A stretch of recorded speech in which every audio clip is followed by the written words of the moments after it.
Bien, mesdames, messieurs, bonjour.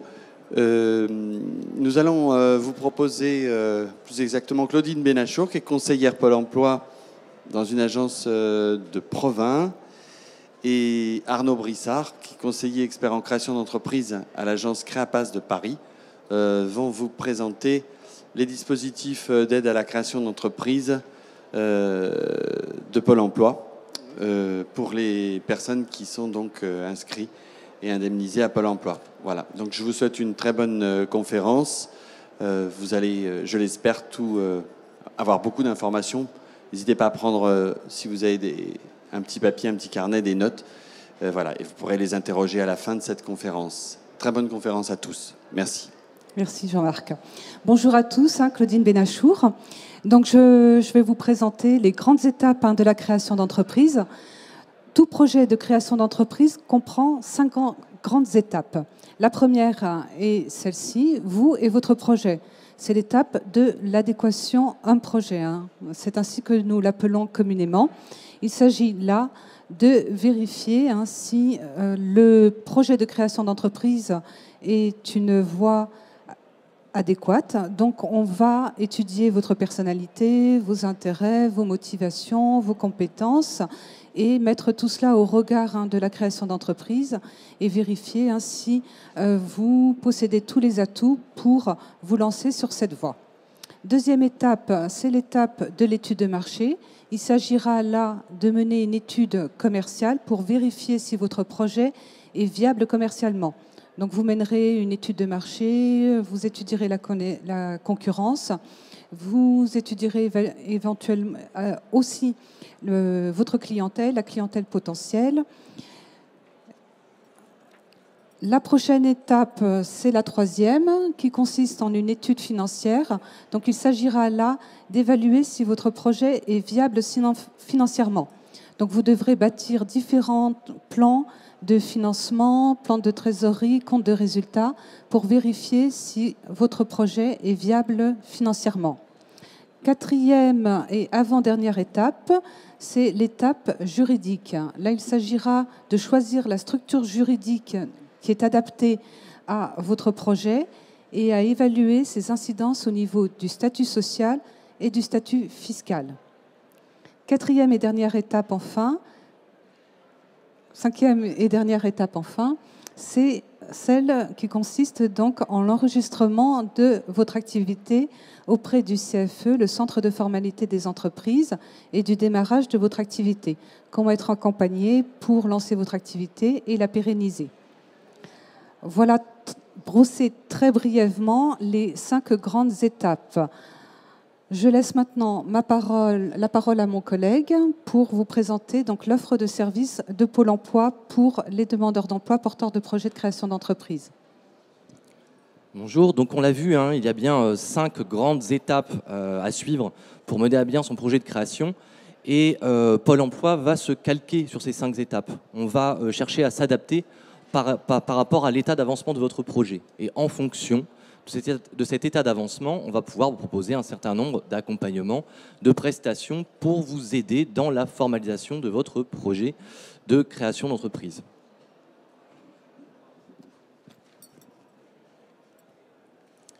Cela va passer tout d'abord par le fait que vous allez avoir un conseiller référent qui va vous suivre tout au long de ces différentes étapes et qui va mesurer votre état d'avancement et va vous orienter au mieux. Qu'entend-on par orientation? Vous allez tout d'abord pouvoir bénéficier d'un certain nombre d'ateliers. Alors 2 ateliers, un atelier créé pourquoi pas et un atelier organiser son projet de création d'entreprise. Donc ce sont 2 ateliers maximum, vous êtes maximum 10 personnes. Cela dure sur une demi-journée et vous allez travailler. Vous allez réfléchir à partir d'un livret qui va vous poser un certain nombre de questionnements par rapport à votre projet. Pour l'atelier créé, pourquoi pas, on va s'interroger sur le fameux triptyque adéquation, homme, projet, marché. En gros, quelles sont vos compétences? Quelles sont vos représentations de l'entreprise? Quelles sont vos motivations à créer? C'est un atelier qui est plutôt dédié à des personnes qui en sont en début de projet ou qui souhaitent se conforter dans leur projet de création. Deuxième atelier, l'atelier organiser son projet de création. Là, on rentre un petit peu plus dans le dur et vous repartez de cet atelier avec en tête tous les éléments constitutifs pour mener à bien le business plan. Donc on l'a vu, hein, l'étude de marché, l'étude financière, l'étude juridique et éventuellement l'étude technique s'il y a des aspects réglementaires. Donc vous allez en fait avoir, grâce au livret, vous allez avoir une photographie à un instant T de là où vous en êtes. Et en fonction des pages qui sont plus ou moins remplies au niveau du livret, vous allez être en mesure de se dire « Ah, l'étude financière, effectivement, la page est vierge, va falloir que je travaille dessus ». Nous travaillons également avec des prestataires externes pour deux types d'accompagnement. Donc, nous avons tout d'abord un accompagnement objectif création d'entreprise. Là, on est sur un accompagnement qui mélange individuel et collectif. On est sur un accompagnement qui va durer 3 mois à raison de 8 à 10 rendez-vous. L'objectif étant très clair, hein, encore une fois, bosser sur votre business plan. Donc la fameuse étude de marché, l'étude financière et l'étude juridique. Et enfin, nous avons une autre prestation qui s'appelle l'évaluation préalable à la création d'entreprise. Là, vous avez travaillé sur le business plan, vous avez un peu la tête dans le guidon, vous n'arrivez plus à prendre de recul, vous repartez de cette prestation avec aspect positif, aspect négatif et axe d'amélioration. Voilà, tout ça sur une durée d'un mois, enfin sur 6 semaines, pardon, à raison de 6 rendez-vous, donc un rendez-vous une fois toutes les semaines. En dehors des accompagnements Pôle emploi, existe également un accompagnement qui est un dispositif État, un dispositif national qui s'appelle le NACRE. Donc cet accompagnement a référencé un certain nombre d'organismes agréés NACRE et qui sont susceptibles de vous accompagner durant 3 étapes. Avant le projet, donc le montage du projet, la finalisation du business plan, ensuite pendant la création, donc avec une aide au financement, et une fois post-création, donc une fois l'entreprise immatriculée, vous avez un appui au démarrage et au développement de l'entreprise. Si je devais détailler un petit peu la deuxième étape, je dirais que l'aide au financement, donc il va effectivement y avoir une aide pour vous aider à monter à monter le plan de financement. Cela va également consister avec un prêt à taux zéro. Donc un prêt qui peut sur Paris, me semble-t-il, aller jusqu'à 10 000 €. Donc qui doit être couplé à un prêt bancaire, mais qui lui sera soumis à crédit. Donc voilà pour cet accompagnement NACRE. J'en profite, alors je rajoute peut-être une dernière petite chose qui ne figure pas sur les slides. Quand vous êtes présent à un salon de la franchise, c'est parfois dans le cadre d'une reconversion et vous avez parfois besoin d'appréhender un nouveau métier. Sachez que Pôle emploi peut mettre en place pour vous une EMT, une évaluation en milieu de travail, et cela vous permet d'effectuer un stage au sein d'une entreprise pour une durée maximum de 80 heures. Donc ça a un caractère très officiel, hein, puisqu'il y a une convention qui est signée entre Pôle emploi, l'employeur et vous. Donc ça vous permet d'appréhender un métier, ça vous permet parfois de voir comment une franchise fonctionne. Voilà, ça peut être aussi une solution. Donc voilà, l'évaluation en milieu de travail. J'en ai terminé avec les prestations. Je repasse la parole à ma collègue qui va vous présenter les aides financières Pôle emploi. Donc en effet, Pôle emploi peut vous accompagner financièrement. Donc en plus de vous proposer un accompagnement pour construire votre projet de création d'entreprise et de vérifier s'il est faisable, Pôle emploi vous accompagne de manière financière de façon à lancer le démarrage de votre activité. Donc de quelle manière ? Pôle emploi peut vous proposer 2 modes d'indemnisation, soit le maintien partiel de votre allocation de chômage, soit le capital. Commençons par le capital. Alors bien sûr, ça concerne tous les dirigeants d'entreprises, les indépendants, les libéraux, tels que vous le voyez sur le slide, à la condition que vous n'exercez pas dans le cadre d'un contrat de travail. Il ne faut pas qu'il y ait un rapport de subordination donc, pour pouvoir bénéficier de l'aide réservée aux créateurs d'entreprises. La deuxième condition à remplir, c'est d'être bénéficiaire de l'ARE, l'allocation de retour à l'emploi, ou être ayant droit à l'ARE, ou être licencié et créer ou reprendre une entreprise pendant la période de préavis. Voilà pour les personnes bénéficiaires de cette aide. Donc commençons par le capital. Le capital, qu'est-ce que c'est? C'est la possibilité de capitaliser 45% des droits restants à compter de la date de début d'activité en capital. 45% du montant des allocations chômage restantes. Donc il s'agit bien de cela. Donc nous prendrons en compte le début d'activité pour calculer les droits restants et ensuite donc nous vous verserons en 2 fois 45% des droits restants.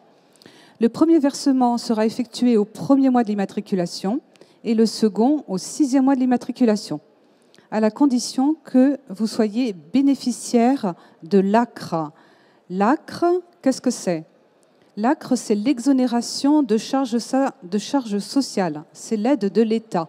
C'est une exonération partielle des charges sociales. Il faut donc être bénéficiaire de cette aide-là pour pouvoir bénéficier du capital.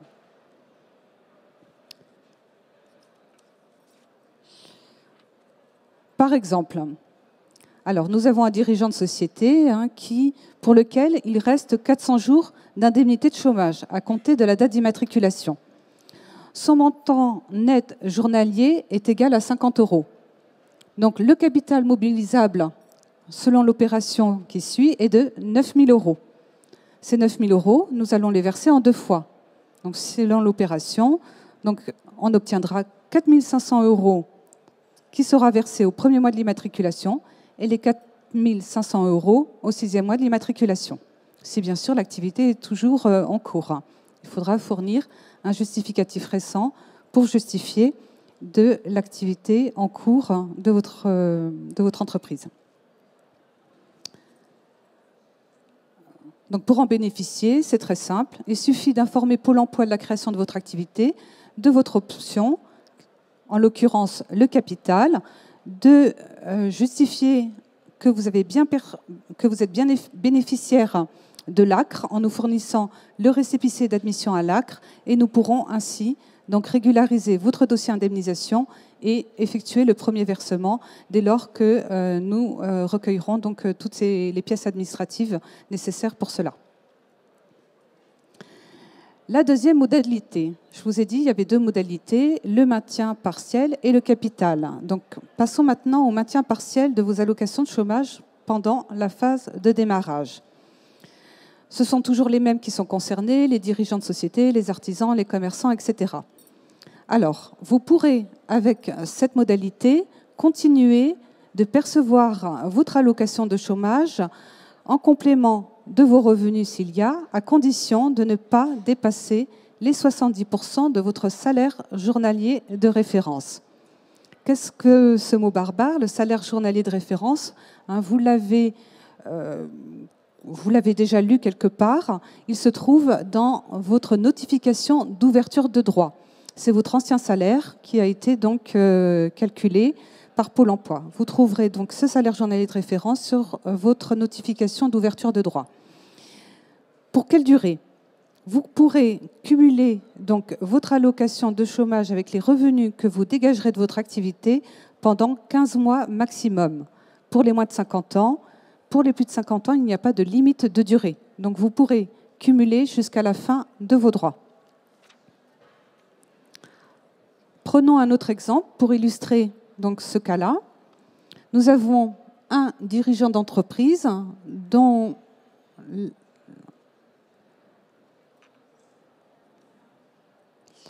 pour une personne âgée de moins de 50 ans, la rémunération soumise à cotisation est égale à 1 000 € par mois. Son salaire journalier de référence est de 60 €. Donc pour calculer le nombre de jours non indemnisables, car ce sera notre objectif chaque mois, quand vous nous déclarerez vos revenus, on essaiera donc de repérer le nombre de jours pour lesquels vous ne serez pas indemnisé. Donc nous effectuerons l'opération suivante. Votre revenu, en l'occurrence ici 1 000 €, divisé par le salaire journalier de référence, 60 € dans cet exemple, et nous obtenons 16 jours non indemnisés. Donc nous défalquerons pour le mois en question 16 jours d'indemnité de chômage et vous serez indemnisé sur donc, le complément. Pour composer un mois, par exemple dans ce cas-là, eh bien, vous aurez à peu près 14 jours pour faire 30 jours, pour faire un mois. Voilà pour le cas du maintien. Donc là encore, les démarches sont simples. Comme pour le capital, il faudra informer Pôle emploi de la création de votre activité, nous fournir tous les éléments justificatifs prouvant la création de celle-ci et nous informer de votre option, en l'occurrence le maintien, et nous régulariserons votre dossier. Que se passe-t-il en cas d'arrêt ?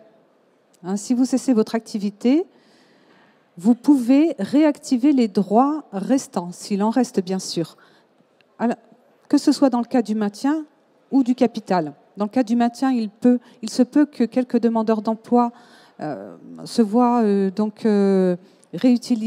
réactiver certains droits, et pour ceux qui optent pour le capital, nécessairement, il y a les 45% restants qui seront gelés pendant une durée limitée à 3 ans, augmenter la durée des droits. Donc c'est 3 ans plus la durée des droits. Pour prendre un exemple en fait très simple, imaginons que vous êtes en début d'indemnité, il vous reste 24 mois d'indemnité. Si vous optez pour le maintien, vous ne pourrez bénéficier que de 15 mois. Si vous fermez l'entreprise, vous pourrez à ce moment-là retoucher de manière mensuelle 9 mois d'indemnité. Dans le cadre de la capitalisation, on a bien vu que vous ne pouviez toucher que 45% de vos indemnités restantes. Donc il y a potentiellement 55% qui sont perdus. Ces 55%, vous pourrez également les retoucher de manière mensuelle si vous fermez votre entreprise dans le délai des 3 ans.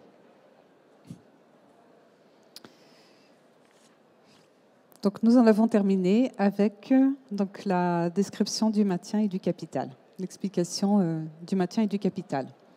Avez-vous des questions ?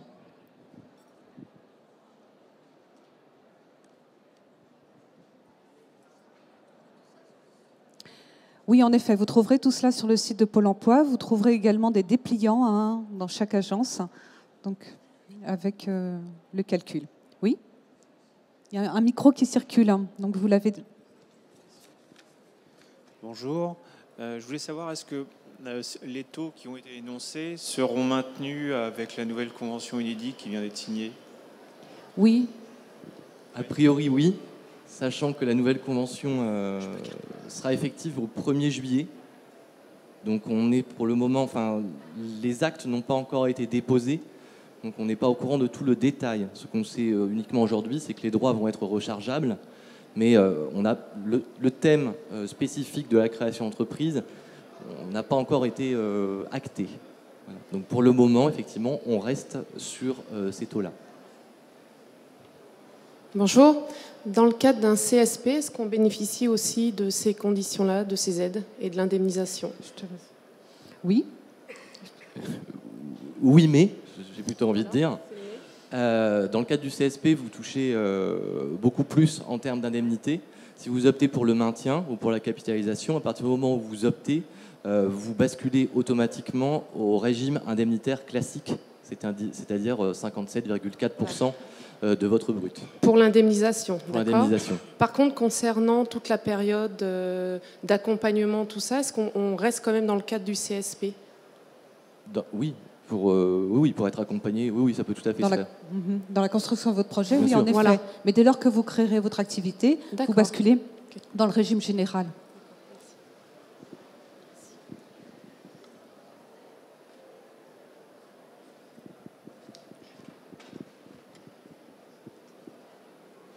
Bonjour. Vous parlez d'un organisme qui s'appelle l'ACRE, où vous parlez d'une exonération de charges sociales.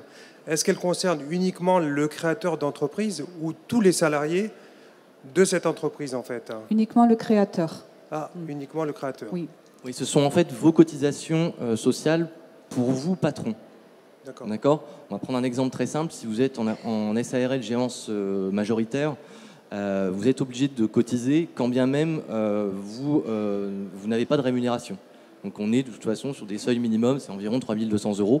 Grâce à l'ACRE, vous ne paierez que 1 200 € de cotisation la première année. D'accord ? ça me permet de rebondir un petit peu, parce que c'est vrai qu'on est passé très vite sur l'ACRE. L'ACRE, on est vraiment sur une exonération de vos cotisations sociales pour vous, patron, pendant 1 an, et c'est à hauteur de 120% du SMIC. D'accord ? N'est pas compris dans cette exonération la CSG, la CRDS et la retraite complémentaire. Ça, vous la payerez, quoi qu'il arrive. Le dossier ACRE, c'est un dossier qui est à déposer au moment de votre immatriculation. Ça se passe au même endroit. Donc là où vous irez vous immatriculer, vous déposerez le dossier ACRE. Avec, parce qu'il y a des conditions. Alors, pour ceux qui sont réfractaires à tout ce qui est administratif, le dossier ACRE aujourd'hui, c'est une simple feuille, recto verso. Et vous n'avez à remplir que le recto. D'accord ? Et c'est pas très compliqué. D'accord. Merci. D'accord ? J'enchaîne. Non, j'ai encore 2-3 choses à dire quand même. Juste une dernière chose, c'est qu'il faut avoir 2 conditions pour pouvoir bénéficier de l'ACRE. La première condition, c'est être gérant effectif de l'entreprise. Donc soit être gérant et détenir plus de 33% des parts, soit être associé et détenir plus de 50% des parts. Et la deuxième condition, c'est qu'il faut être demandeur d'emploi, indemnisé ou indemnisable. C'est-à-dire en passe d'être indemnisé. D'accord ? Donc lorsque vous déposez le dossier ACRE, il faudra le déposer avec 2 pièces complémentaires, un avis de situation et une attestation loi de finances. Un avis de situation et une attestation loi de finances. Ces 2 documents, vous les retrouvez dans votre espace personnel Pôle emploi. Et ça prouve juste que vous êtes demandeur d'emploi indemnisé ou indemnisable. J'arrête là, oui. Je vais prendre une autre question. Bonjour. Je voudrais savoir, en fait, je vais parler personnellement, en fait, de mon cas. J'avais demandé l'INACRE et du coup, en fait, il y a une condition qui se pose. Il fallait que les banques me suivent. Et il n'y a aucune banque qui accepte de me suivre. Donc, dans ce cas-là, il n'y a pas une autre possibilité de bénéficier des... On est toujours sur les fondamentaux de la création. Hein. Aujourd'hui, si vous n'avez pas 33% d'apport personnel pour mener à bien votre projet de création... J'ai même plus. Vous avez un peu Il n'y a plus. pas de banque qui veut le suivre. Ouais, alors ça, alors la seule solution, ce serait éventuellement le microcrédit. Et donc, c'est l'ADI. Mais là, on sort un petit peu du cadre Pôle emploi. Hein. Donc, ouais. Pour quelle raison la banque refuse le prêt ? Parce que ce n'est pas des genres de projets qu'ils ont en main. Donc, tous ceux qui ne connaissent pas, ils ne veulent pas prendre des risques. C'est comme ça. Donc, on a l'impression que la banque, c'est pareil que Pôle emploi, c'est pareil que l'État, c'est pareil que tout, quoi. Oui, c'est une impression. Bien. Bonjour. Merci. Excusez-moi. Je voulais savoir, si on crée une SAS, est-ce qu'on peut continuer à cotiser pour le chômage ou pas ? Parce qu'en fait, j'ai toujours pas compris dans les différents statuts juridiques de l'entreprise, si quand on est demandeur d'emploi, on a intérêt à être auto-entrepreneur, à créer une SARL ou une SAS. De manière très simple, à partir du moment où vous créez votre entreprise, que vous êtes gérante de cette entreprise, quand bien même il y a un contrat de travail, et donc une activité salariée au sein de l'entreprise, nous serons, nous, dans l'obligation de faire une étude mandataire, qui est de dire, mais est-ce qu'en fait, cette personne, elle a la signature au niveau de la banque ? Est-ce que ce n'est pas un auto-licenciement ? À partir du moment où vous avez un contrat de travail salarié et que vous êtes gérant au sein de la même entreprise, vous ne pourrez pas bénéficier des indemnités Pôle emploi. Par contre, il y a une chose très simple à faire, c'est à partir du moment où vous êtes gérant et vous avez également un contrat de travail au sein de l'entreprise, c'est faire la demande d'étude mandataire tout de suite. Et si cette étude vous donne tort, vous dit non, vous n'aurez pas le droit de cotisation au chômage, vous serez exonéré de ces cotisations. Vous ne serez plus dans l'obligation de les payer. Oui, mais ça veut dire que dans ce cas-là, si par exemple l'entreprise ne fonctionne pas, je peux encore toucher les 9 mois de chômage, mais pas plus en fait. Exactement. Ouais, d'accord. Merci. Je vous en prie.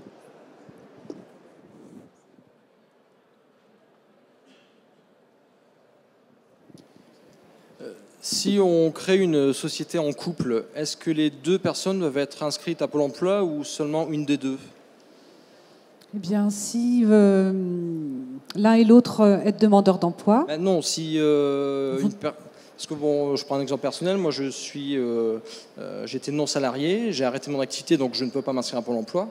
Ma compagne va s'inscrire à Pôle emploi, donc elle peut bénéficier à certaines aides. Mais si on crée une société à deux, qu'elle soit gérante majoritaire ou si on est à 50-50, est-ce qu'on peut quand même bénéficier à ces aides? Alors, madame, oui, en tant que demandeur d'emploi, pourra bénéficier en effet du maintien ou du capital selon ce qu'elle aura choisi. Il faut qu'elle soit gérante majoritaire ou ça peut être 50-50? Non, peu importe le statut qu'elle occupera dans l'entreprise, elle est demandeur d'emploi. Du seul fait qu'elle est demandeur d'emploi et qu'elle ait créé une activité, elle pourra bénéficier donc de ce choix-là. Donc on peut créer une SARL, qu'elle soit gérante et moi associé, par exemple? Oui. Pour elle, oui, elle pourra bénéficier de l'aide de Pôle emploi. Ok, merci. La question après qui peut se poser, c'est si vous pouvez être tous les deux bénéficiaires de l'ACRE. Non, et donc à ce moment-là, il faudrait être tous les deux inscrits. Non, voilà. Non. Oui, pour l'aide de l'État, en effet, oui, il faut que vous soyez tous les deux inscrits. Ok, merci.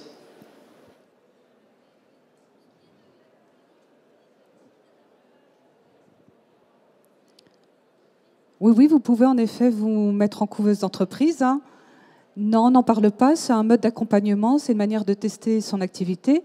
Donc, madame me posait la question des couveuses d'entreprise. Donc, c'est une manière de tester son projet, de créer son projet, de vérifier si celui-ci est viable. Donc, il y a des organismes qui s'appellent couveuses et qui peuvent vous accueillir maximum en leur sein pendant 12 mois, de façon à tester votre projet et apprendre le métier de chef d'entreprise, tout en vous formant.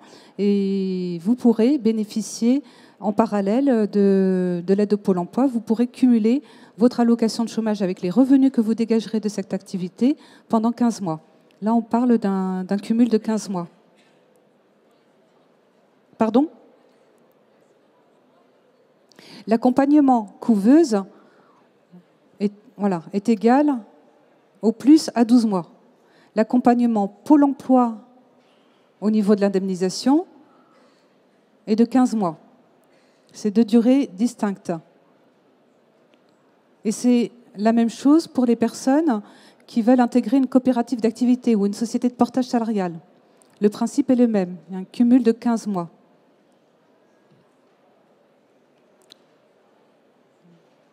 Et on peut se servir de ces organismes-là aussi pour tester son activité.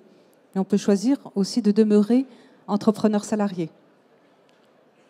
Pour ceux qui sont un peu frileux, qui ne veulent pas se lancer directement et créer leur activité et être un pur indépendant. Donc c'est une autre manière, c'est une autre alternative, c'est une manière de créer son activité.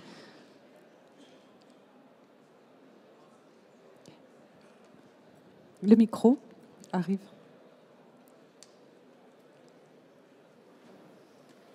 Question simple, comment calculer ces indemnités journalières lorsqu'on a été salarié? Donc savoir combien on va toucher donc, en étant chez Pôle emploi. Sur le site de pôle emploi.fr, vous avez un simulateur. Bien sûr. Deuxième question, on dit qu'on peut attendre jusqu'à 75 jours pour commencer à toucher ces indemnités. Oui. Donc de quoi dépendent, pourquoi 75 jours et comment ils sont calculés On a 7 jours déjà incompressibles, le temps de traitement de dossier. Donc vous aurez forcément 7 jours de décalage. On va ensuite prendre en compte les éventuels congés payés que vous n'auriez pas pris. Et on va prendre en compte ensuite les primes transactionnelles qui auront pu vous être versées lors de la rupture de votre contrat de travail. Donc c'est pas toujours 75 jours? Pas du tout, c'est maximum 75 jours. Oui. Okay. On parle de 180 jours aujourd'hui sur le nouveau... avec la nouvelle réglementation. Avec la nouvelle réglementation, est-ce que... non, vous pouvez en dire plus? Non. D'accord. Mais en effet, ça varie selon les demandeurs d'emploi. Il y a les 7 jours de différé d'office pour tout demandeur d'emploi. Et en fonction des congés payés et des primes, eh bien, ça peut varier. Le délai de carence peut être, en tout cas aujourd'hui, au plus à 75 jours. Merci.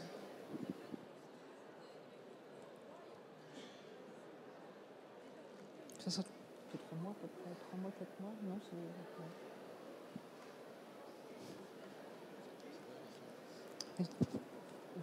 non, S'il vous plaît.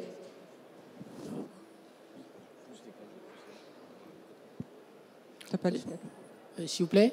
Bonjour. Oui, bonjour. Bonjour. Je voudrais savoir pour les 180 jours, ça rentre en compte à partir de quand, s'il vous plaît? À partir du 1er juillet. 1er juillet. Là, oui, 1er juillet. la nouvelle réglementation est applicable à partir du 1er juillet. Donc D'accord. nous n'avons pas encore le texte définitif, donc on ne peut pas trop se prononcer, se projeter. Donc aujourd'hui, on parle de l'existant. D'accord, ok. Oui, c'est uniquement pour les cadres, en effet. C'est cela par rapport aux primes. Ok, Donc là, elles seront ramenées à 180 jours. ok, merci. Mais donc la réponse était plus globale par rapport aux congés payés et autres, les 7 jours de différé. Dans certaines franchises, la période d'intégration est de plusieurs mois. Ça peut aller jusqu'à 4 à 6 mois. Comment c'est géré au niveau de Pôle emploi?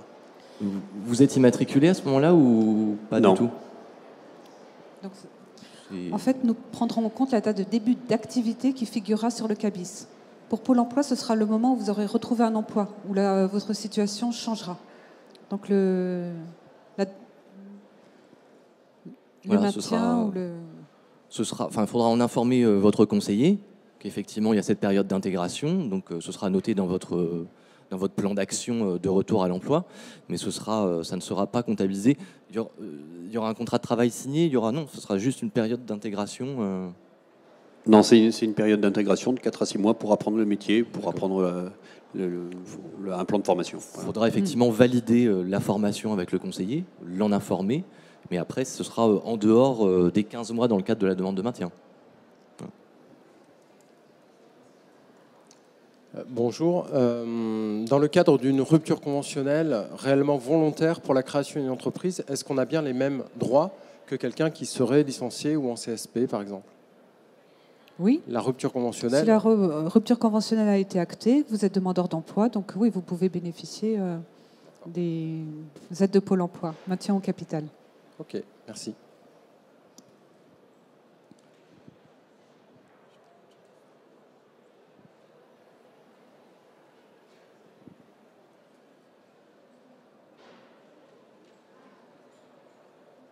Les toutes dernières questions. S'il vous plaît, pour quelqu'un qui crée son activité en tant qu'auto-entrepreneur, en freelance, en tant qu'indépendant, oui. Est-ce que Pôle emploi peut, par exemple, l'aider à trouver des clients pour réaliser des prestations? Non.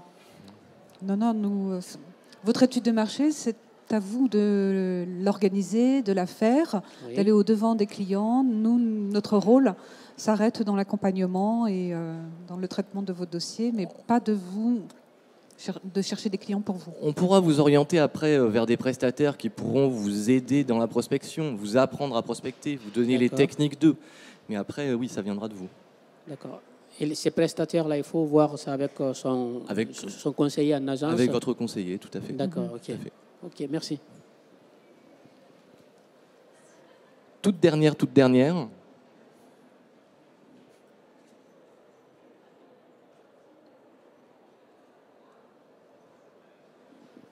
Vous avez parlé de 15 mois d'accompagnement dans le cadre y compris du portage salarial.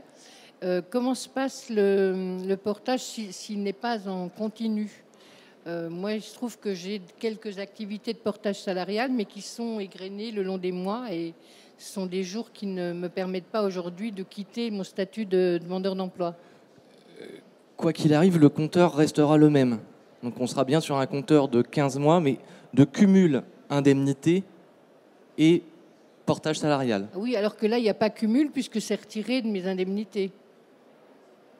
Il y a quand même quelques indemnités, enfin il y a une partie de vos indemnités qui sont versées, où il y a zéro indemnité qui sont versées. Elles ne sont donc pas cumulées au sens où le jour où je travaille en portage, je ne suis pas indemnisée Pôle emploi, ce qui est normal. Vous n'êtes pas du tout indemnisé Pôle emploi? Non. D'accord, donc ça n'est pas comptabilisé, dans les 15 mois. Ça n'est pas considéré comme un accompagnement dans ce cadre de 15 mois. Ça n'est pas considéré comme une aide indemnitaire en tant que telle. Alors attention, là on parle bien du portage. Dans le cadre de la création d'entreprise, voilà. Oui. Non, mais voilà, c'est parfait. Sachant qu'après, de toute façon, le fait de travailler en portage peut éventuellement vous permettre de rouvrir des droits.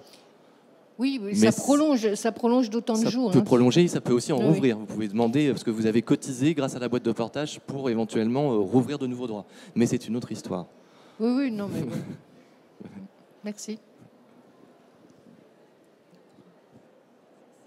Ce sera vraiment la dernière.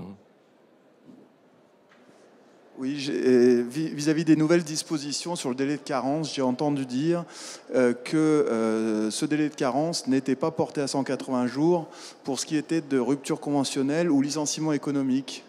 Est-ce que vous avez des informations à ce sujet? Non. Non, encore une fois, on ne s'engage pas aujourd'hui sur des textes qui, certes, il y a eu une concertation, mais ne sont clairement pas encore actés. Donc, voilà, je n'en dirai pas plus. Ok, merci. Je vous en prie. Merci à vous. Merci, bonne continuation. Bonne continuation.